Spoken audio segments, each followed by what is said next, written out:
One of the things that I find just so tasty, just yum, yum, yum, yum, yum, just chef's kiss, if you will, is self-proclaimed, deeply religious individuals like Mike Johnson, who lie.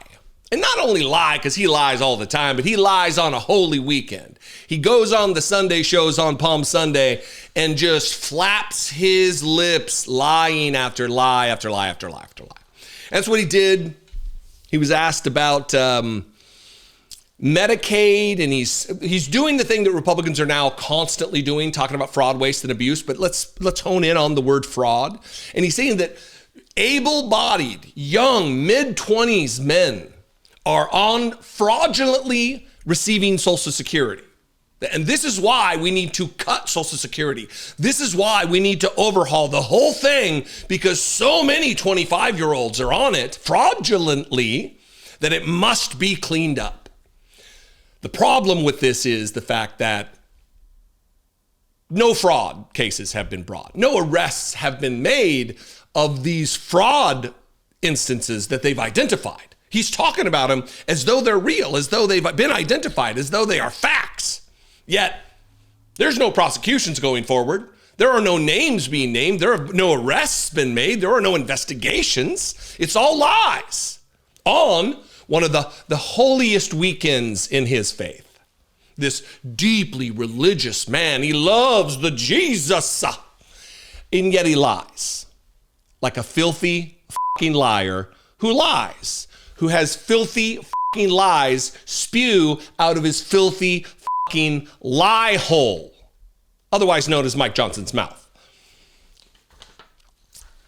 Remarkable. Anyway, watch this hypocrite, and then we'll talk about some of the nonsense on the other side.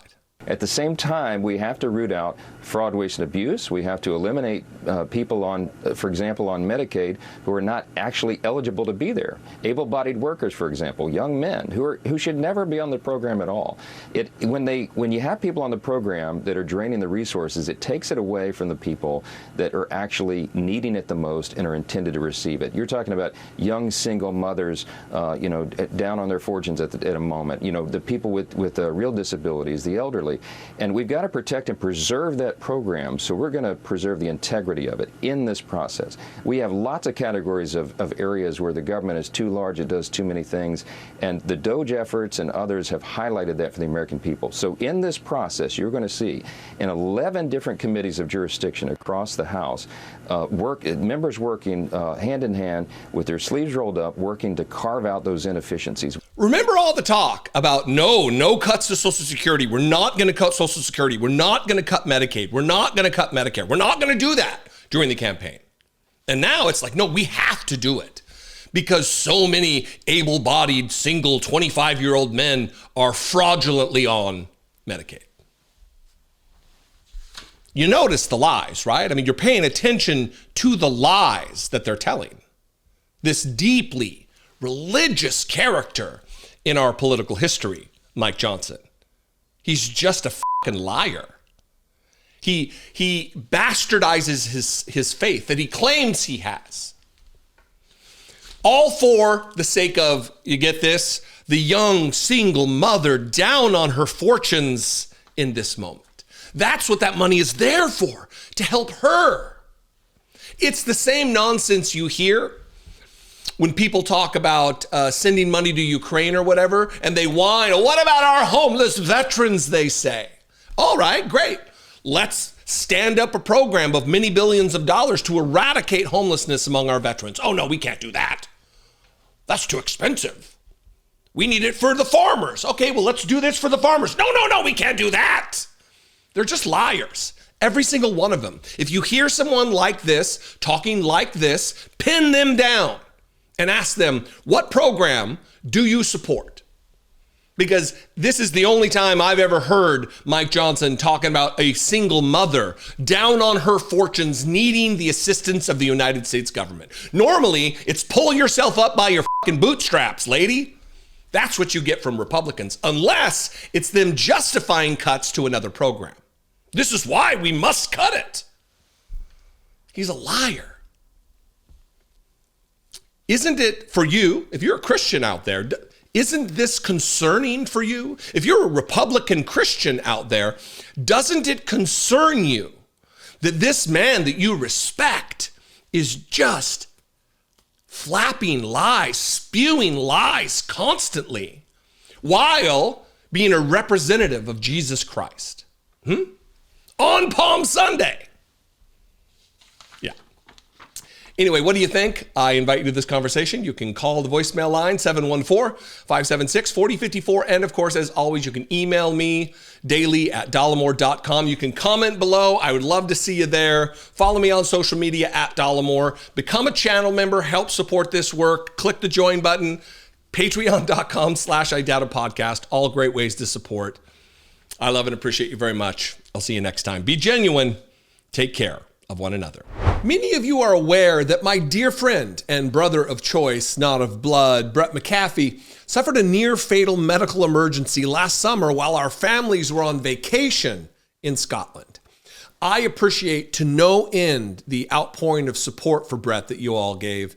And I'm also very happy to report that he is safe and healing and working that long path of recovery.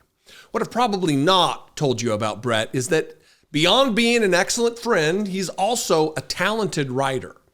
We have been the best of friends since we were kids, and I have been continually inspired by his creativity and by the truly singular take that he has on life. Over 2 decades ago, he wrote a poem called The Grateful Child. It's an acknowledgement of all the simple strengths that we tend to overlook.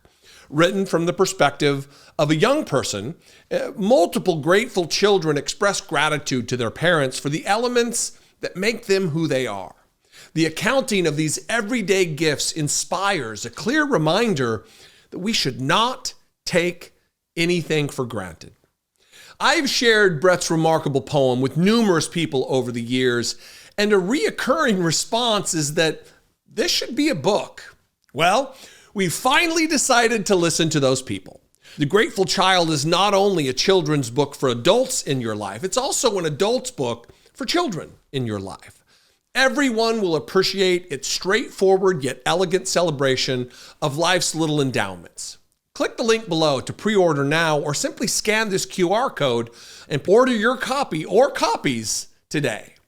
But this being an illustrated book, we could not survive on the words alone. To pair with Brett's touching words, we searched all over for an illustrator who could bring The Grateful Child to visual life. We landed on somebody right here in the community from this show. Leah Farshid is an internationally acclaimed illustrator who, like you, is also an audience member. The moment we saw the first images that Leah drew to accompany Brett's text, we knew we had a perfect combination. It brings me tremendous joy to share my best friend's beautiful poem and Leah's spectacular images with the world. Everyone can benefit from The Grateful Child, just as I benefit from Brett's lifelong friendship.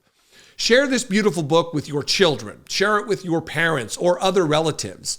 The Grateful Child is an easy and exceptional way to show appreciation for someone in your life, young or old. Support someone you love and support this channel by giving The Grateful Child. Click the link below to pre-order now, or simply scan this QR code. I am pretty sure your children need a copy, and your mom, your nieces and your nephews, your Grandpa Charlie too. Don't forget Grandpa Charlie. I think he'd love this. Make The Grateful Child a part of your life. It has been such an excellent part of mine.